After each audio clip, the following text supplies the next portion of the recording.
to start in a triangle and move into a half moon that is bound, somewhat halfway bound. So in triangle, the distance should be pretty much double the width of your hips and about the length from your back hip to your front toe, the length of your spine. Your head will go out and over. So either grabbing the toe or the shin or putting your hand on a block. You are pushing down into the two fingers and pushing the top of the toe down as well. The front leg is externally rotating or angling out, and back leg somewhat internally rotating. The spine is halfway to the floor, so parallel, and the arm goes up.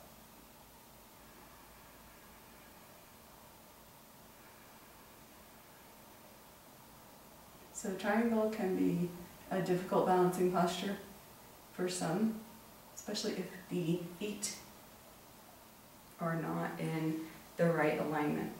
And when your hips are pretty much parallel to the mat, then the foot that's out in front should be almost angled right where your arch is, because the hips are parallel with the side of the mat.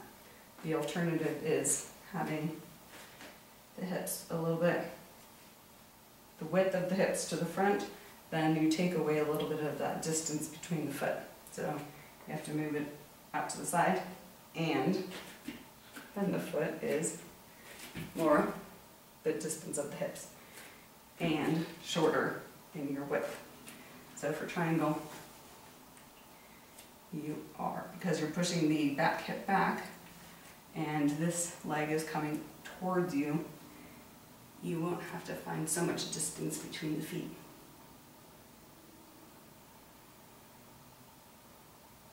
So first keeping your hand on your hip, first find a spot. Feel like all four corners of your feet are planted into the floor. And then raising the arm up helps inflate the lungs and open up the spine, and to elongate the chest and the torso out and forward.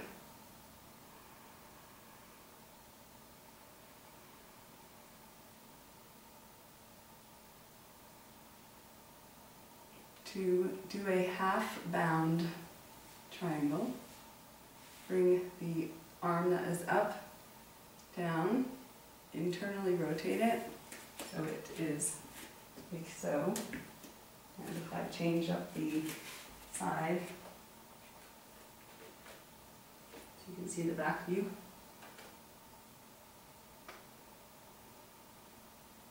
Your shoulder blade is dipped. Feel like it can rotate up because you'll open up the cervical spine. And then internally rotating, you can, this is where putting your hand on the inner thigh can open up the shoulder and the clavicle. And this allows for the inflation of the ribs, or the lower ribs.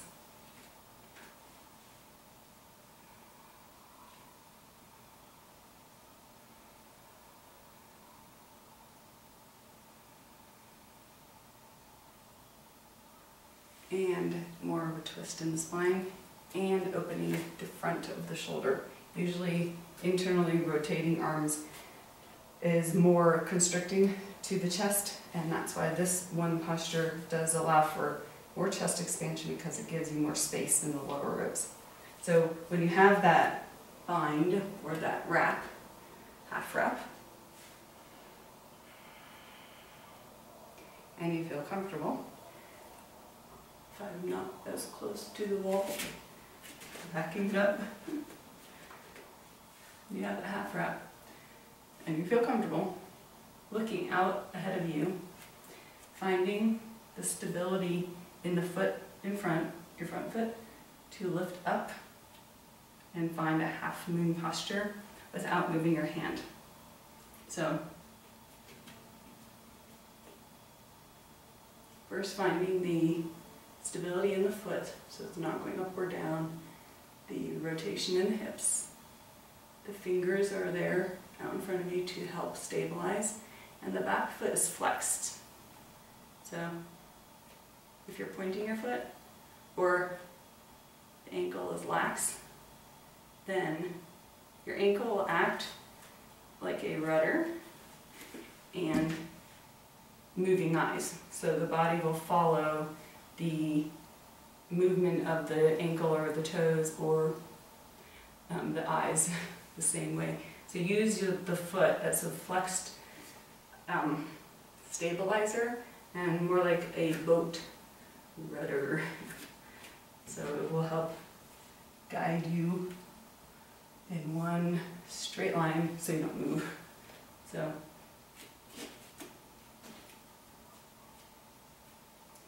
always flex that foot right away.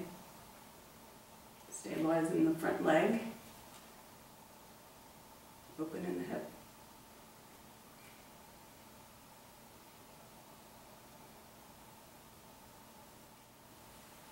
You can always release the arm, just if you're feeling like it's getting numb or not enough oxygen to the hand, because it's being rotated and then compressed. And you can lift your arm up. And I always open the fingers to help stabilize in the atmosphere against gravity. And when you find that you have your stability, if you want to close your palm, wrist, hands, then you go ahead and do so. But first, I always find it helpful to keep the hands open like a sensor, because you can feel the air and where you are, so it'll help stabilize. So those are a few tips in triangle balance and transitioning from a somewhat half-bound triangle to half-bound half moon.